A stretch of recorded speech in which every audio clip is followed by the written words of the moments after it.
This is the unbelievable true life story of how a troubled kid from a poor neighborhood in Amsterdam went from street hustling and petty crimes to pulling off one of the most daring and infamous kidnappings the world has ever seen.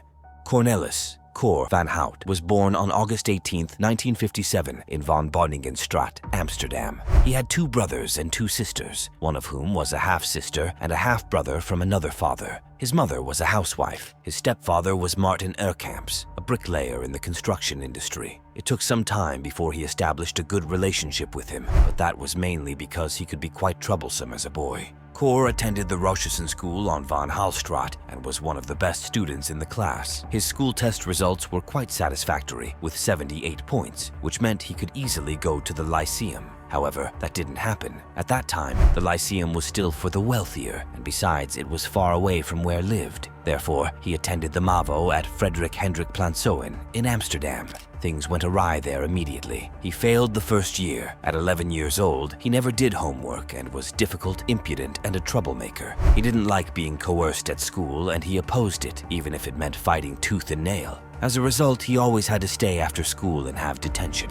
Moreover, Cor's stepfather was often away for a few months. His stepfather would be in prison for some trouble, so a lot of the daily care fell on his mother, who didn't have time to keep track of them at school. They would visit his stepfather once a week, usually in the Breda or Haarlem prisons. Cor distributed newspapers in the morning to make some cash, and in the evenings he gathered old newspapers to sell to the scrap dealer. On Thursday evenings during trash can day, his brother Adja and Cor also wandered the streets searching for salvageable items. Nonetheless, there were occasions when they had to resort to the Salvation Army for clothing, particularly shoes and coats, which were often scarce during the winter. When Cor was about 13 years old, he met Frans Meijer and Jan Bellard. They were, respectively, 4 and 5 years older than him, but they connected almost immediately. Frans had a specially equipped room at home on Van Beuningenplein with bodybuilding equipment, and they always trained there. Jan Bellard also came from the Stadsliedenbuurt. He lived just a stone's throw away from Cor's on Kooijenierstraat and was the son of a postal worker. Like him, Frans had a stepfather. He only met his real father later in life, a director of a cookie factory who lived in a big house on the Amstel. Jan and Frans had known each other a bit longer. They were both members of a Kreidler Floret Mopt club that made the neighborhood unsafe.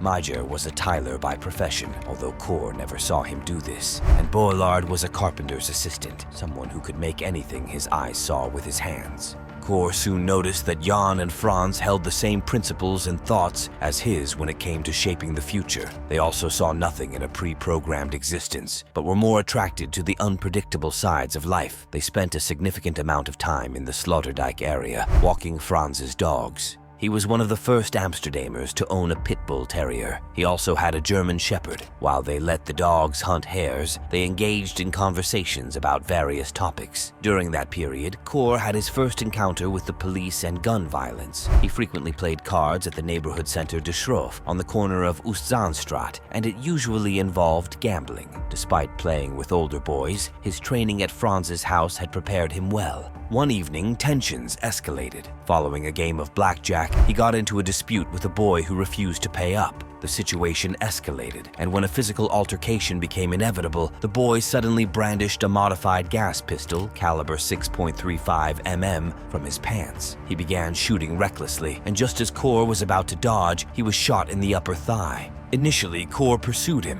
but the pain slowed him down. Nevertheless, the boy was apprehended, and the incident was reported in the newspaper as a brief article. However, the story didn't end there. Several months later, Cor unexpectedly encountered him in a nightclub, and this time he sought revenge. With his leg healed and the boy unarmed, Cor acted swiftly and mercilessly. The boy ended up in the hospital, and Cor spent 4 days in police custody. At 15, his parents relocated from Van Beuningenstraat to a larger house at Zilverschoenstraat in Amsterdam Noord. It was an improvement, but honestly, a bit too late. His relationship with his stepfather was still strained, and he was eager to leave home. Meanwhile, at school, he had reached the 3rd grade, and fortunately, at that time, you could still sit for the MAVO 3 exam. He wasn't particularly skilled at studying, but he excelled at cheating. and that's how Cor managed to pass the exam. He opted to drop out of school and secured a job at the social fund construction industry in Amsterdam, taking up an administrative role in the sickness benefits department. Consequently, he enlisted for a screening at the Royal Netherlands Navy, enticed by their slogan, "Join the Navy,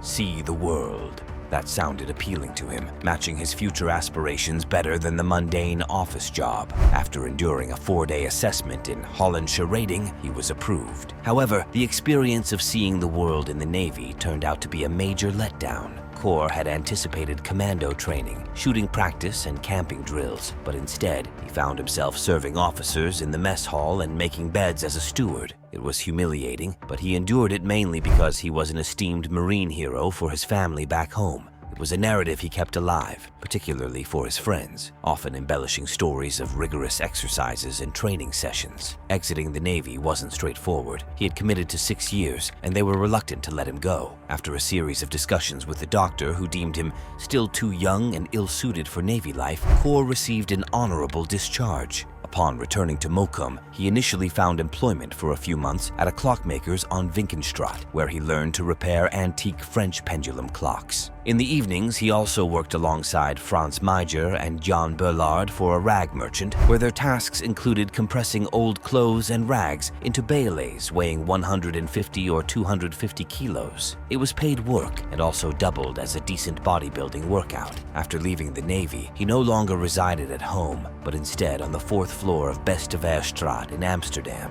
It was a property owned by Frans, who lived there too, though on a lower floor. Besides Frans and Jan in those years, Cor also hung out with Willem Holleder, brother of Cor's girlfriend, Sonja Holleder, who lived in the Eerste Egelantiersdwarsstraat in Jordan. He was a year younger than Cor and also attended MAVO, one class below his. In 1974, Cor founded a contracting company focused on forcibly removing squatters. Cor was also involved in a string of violent robberies in and around Amsterdam from 1977 to 1982. He was the mastermind of the November 1983 abduction of beer tycoon Freddie Heineken and his chauffeur, Abductions. During the kidnapping, Cor collaborated with Willem Holleder, Frans Meijer, Martin Erkamps, and Jan Burlard. The 5 men seized Freddie Heineken and his driver, Abductions, outside Heineken's office on November 9, 1983. They then confined the 2 men for 3 weeks in a makeshift Quonset hut in Westpoort, an area of Amsterdam, demanding a ransom of 35 million guilders for Heineken. Following the hostages' release on November 30th, Cor Van Hout and Holleder evaded capture, fleeing to Paris. However, the French police apprehended them on February 29, 1984. They contested extradition to the Netherlands and were initially placed under house arrest in a hotel on December 6, 1985. Later, they were transferred to various locations before eventually being extradited to the Netherlands on October 31, 1986. On February 19, 1987, Cor and Holleder were both sentenced to 11 years in prison with credit for time served. In 1991, he is released again and dives straight back into the criminal underworld. He used some of the Heineken ransom money to buy several brothel windows in Alkmaar and formed a gang that had significant interests in various sectors, including the sex industry. Additionally, according to the authorities, he led a criminal organization involved in the trade of soft drugs. On March 27, 1996, at the age of 38, he survived an assassination attempt in Amsterdam. He was in the car with his girlfriend, Sonja Holleder, and his youngest son when he was being shot at. He was hit in the chest and chin, but survived the attack. His girlfriend sustained minor injuries, and thankfully, his son remained unharmed. Shortly after that, Cor was imprisoned once again, this time for 4 years, for his involvement in a drug smuggling ring. However, once again, he was released from prison much earlier. On the night of the 20th of December 2000, another assassination attempt was made on Van Hout. This time he was shot at with a sniper rifle. He fell to the ground and pretended to be dead, thus surviving the attempt, but narrowly escaping death once again. After 2 prior unsuccessful attempts, Cor Van Hout was assassinated on the 24th of January 2003 in Amstelveen. When he was leaving a Chinese restaurant, he was shot by a gunman on a motorcycle. Cor died on the spot. His companion, Robert Ter Haak, who was also targeted during the shooting, initially survived but succumbed to his injuries 2 weeks later in the hospital. Cor Van Hout received a mafia-style funeral,